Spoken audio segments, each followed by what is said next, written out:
Bonjour à toutes et à tous. Dans cette vidéo, je vous propose de revenir sur une correction d'un blitz qui portait sur les ondes mécaniques périodiques.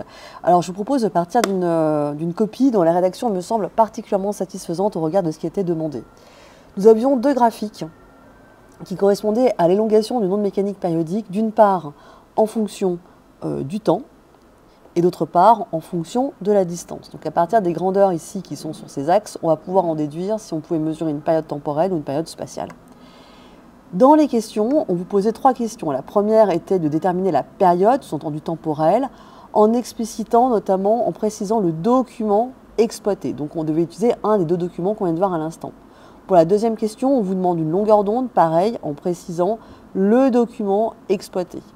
Et enfin, on vous demande d'en déduire la célérité. Donc en déduire, on doit utiliser les deux valeurs trouvées précédemment. Ça, c'est pour l'explication de texte.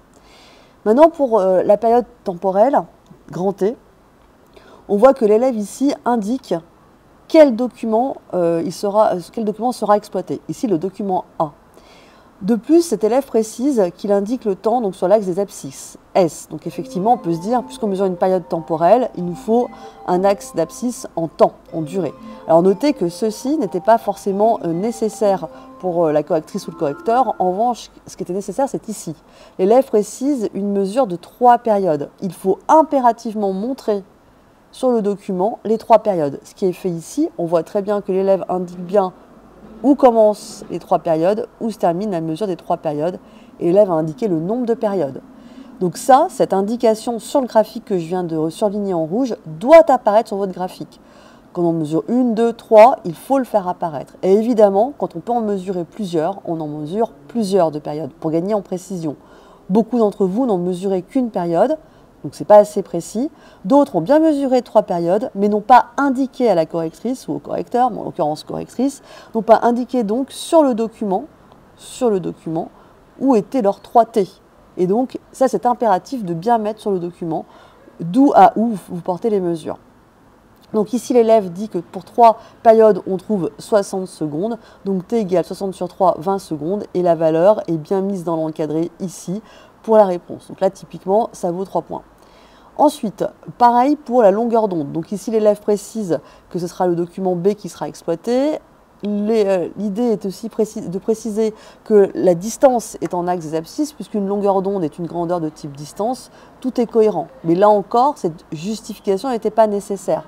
Alors que il est important de préciser qu'on mesurait deux documents deux longueurs d'onde sur le document. Une fois de plus, ici, l'élève précise une mesure de 2 longueurs d'onde. La rédaction est parfaite, mais on aurait presque pu s'affranchir et mettre juste d'après. Donc ça, je le barre. Alors bien sûr, c'est juste, mais c'est juste pour vous montrer qu'on peut être encore plus concis et concise. D'après le doc B, virgule, on a 2 points, 2 lambda égale 300. Et où est-ce qu'on voit d'après le doc B? Eh bien, on voit qu'ici, l'élève a bien montré 2 lambda avec les flèches. Alors faites bien attention que les flèches commencent bien sur le repère, terminent bien sur un repère. Hein. S'il n'y a pas de repère, eh bien, mettez des axes horizontaux.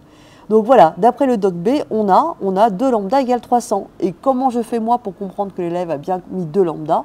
Tout simplement, a bien mesuré 2 lambda, puisque je le vois sur son graphique. L'élève indique d'où à où pour mesurer 2 lambda. Alors ensuite, pour la célérité, bien entendu, c'est juste C égale une distance sur un temps. Donc l'élève gentiment m'a rappelé la définition générale, me dit mais comment dans un cas d'onde mécanique périodique, l'expression est la suivante.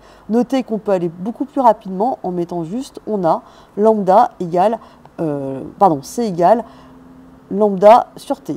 On encadre puisque c'est cette expression-là qui sera utilisée pour l'application numérique. Notez qu'on n'est pas dans une récitation, donc on peut directement passer à l'application numérique et on fait les conversions au numérateur et au dénominateur si c'est nécessaire. L'élève a écrit 7,5 mètres par seconde. On pouvait bien sûr écrire 7,5 mètres slash S, mais on ne pouvait pas écrire 7,5 mètres seconde slash seconde moins 1. C'est où vous mettez le point, le moins 1, où vous mettez le slash à la place, mais pas les deux. C'est pas possible de mettre et le slash et le moins 1. Là, il y a Confucius. Alors maintenant, pourquoi ce résultat est parfaitement juste? Certains m'ont mis 7,50. Ça, c'était faux. Regardez, ici, il y a 3 chiffres significatifs. Ici, il y a 2 chiffres significatifs. Le résultat final ne peut pas être plus précis. Le résultat final, c'est ça. Ne peut pas être plus précis que la valeur la moins précise utilisant notre calcul. Donc ici, c'est 2 CS. La valeur le moins, enfin, 20, c'est la valeur la moins précise car elle a 2 CS. Donc il vous faut impérativement, effectivement, 2 CS, 2 chiffres significatifs également. J'espère que cette vidéo vous a permis de bien comprendre, de mieux comprendre ce qui était attendu pendant une épreuve. Je vous dis à bientôt.